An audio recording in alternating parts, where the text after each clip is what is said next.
Juga pelaku pembunuhan anak anggota Dewan Pakar DPD Partai Keadilan Sejahtera atau PKS Kota Cilegon, Banten, Maman Suherman. Pelaku dibekuk saat melakukan pencurian.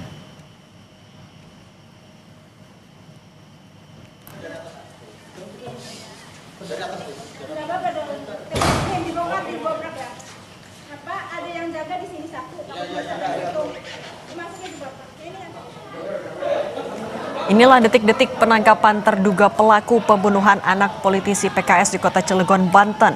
Terduga pelaku ditangkap usai lebih dari 2 pekan dalam pengejaran. Terduga pelaku berinisial HA ditangkap oleh tim gabungan Polres Cilegon dan Polda Banten di sebuah rumah di Pabuaran, Kelurahan Ciwedus, Kota Cilegon, Banten. Penangkapan berawal dari adanya laporan dugaan pencurian. Seorang pria masuk ke dalam rumah usai sholat Jumat.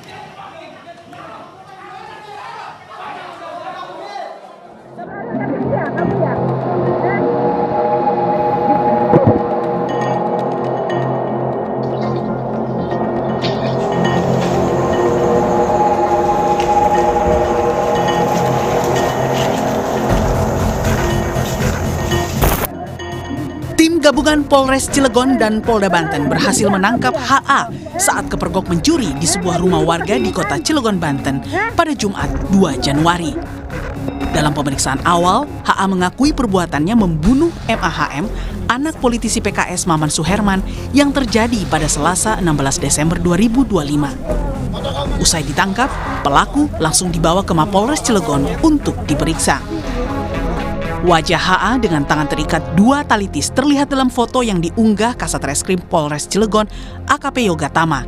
Di foto yang sama juga terlihat di Reskrimum Polda Banten, Kombes Pol Dian Setiawan dan Kasat Reskrim Polres Cilegon AKP Yoga Tama.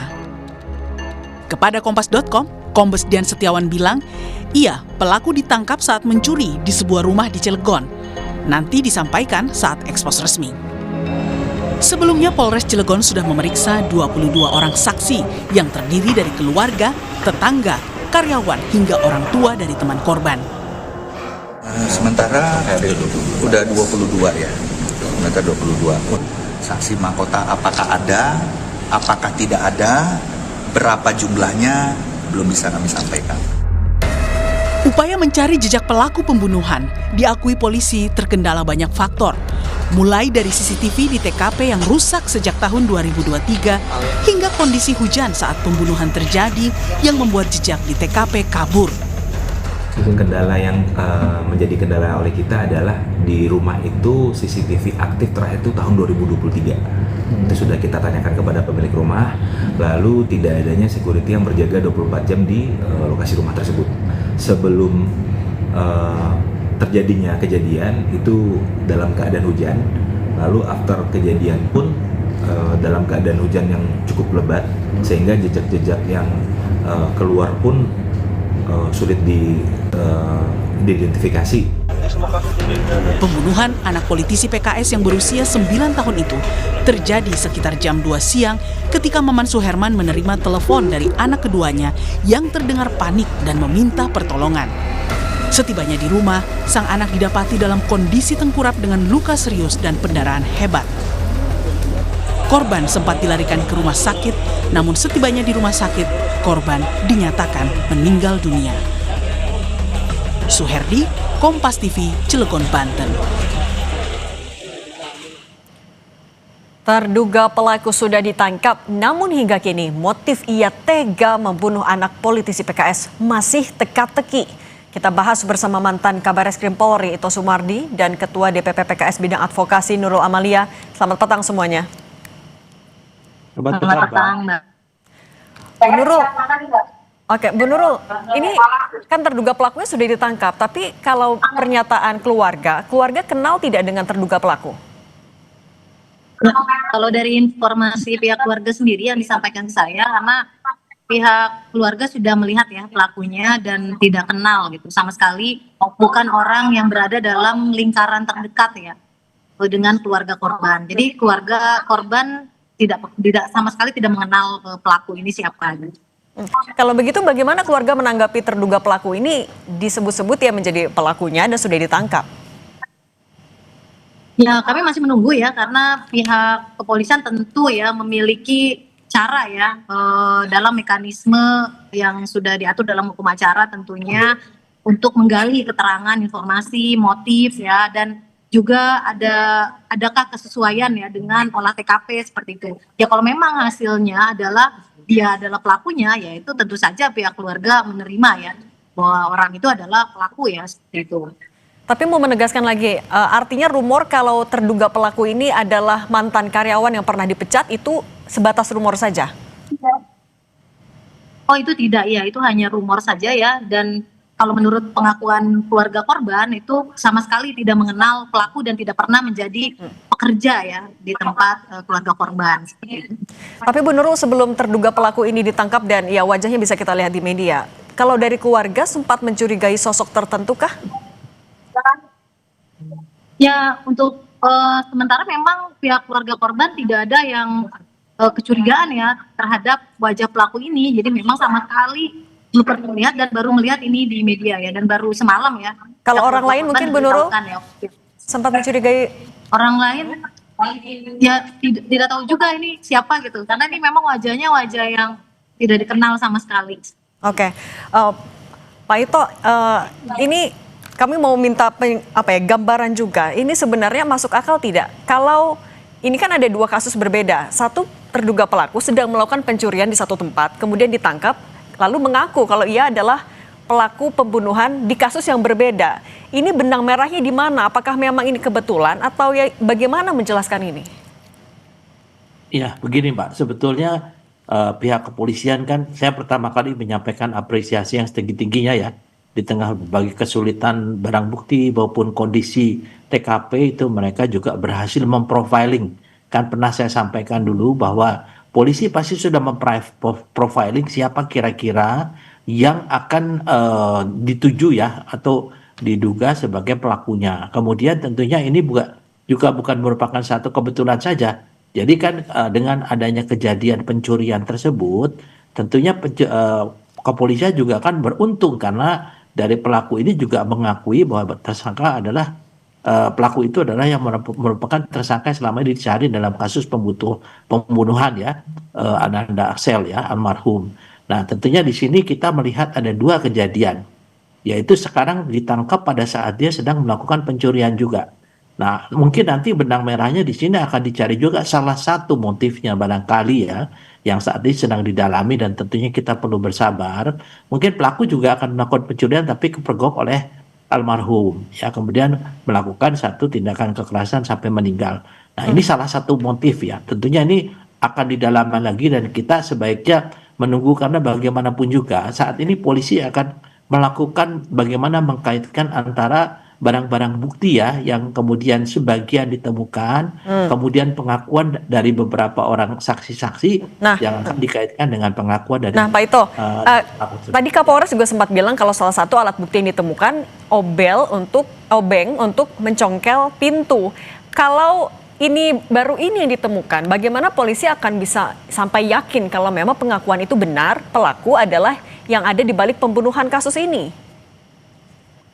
Ya, saya tidak bisa menebak ya Mbak ya, tapi bagaimanapun juga tentunya polisi juga kan harus memiliki sesuatu keyakinan. Pertama kan sesuai dengan pasal 184 ayat 1 kan ada 5 alat bukti.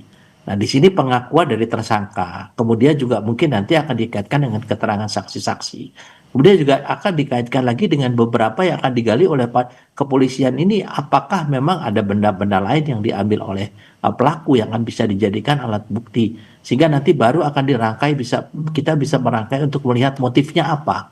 Tapi kalau lihat daripada apa yang dilakukan yang bersangkutan, tentunya polisi akan mendalami memprofiling ya profesi atau latar belakang pelaku ini ya, satu yang biasa dia melakukan pencurian dan lain sebagainya. Dan itu nanti akan mengerucut kepada satu kesimpulan, kemungkinan salah satu motifnya adalah dia ingin melakukan pencurian, tapi kemudian ketahuan oleh almarhum dan kemudian dilakukan tindakan kekerasan sampai meninggalnya almarhum tersebut. Tapi ini baru salah satu motif yang mungkin akan didalami oleh pihak kepolisian. Nah Pak Ito, kalau soal sorry saya potong dulu.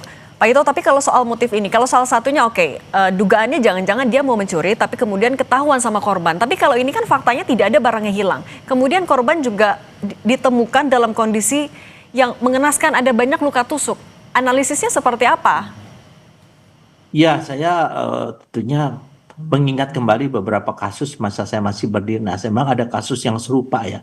Jadi pelaku ini panik ya setelah dia melakukan satu tindakan kekerasan, dia panik, kemudian dia lari sehingga tidak ada barang yang bisa diambil. Tapi ini kan baru satu analisa ya, analisa yang tentunya harus didalami oleh teman-teman penyidik untuk bagaimana mendalami motif daripada pelaku yang sebenarnya.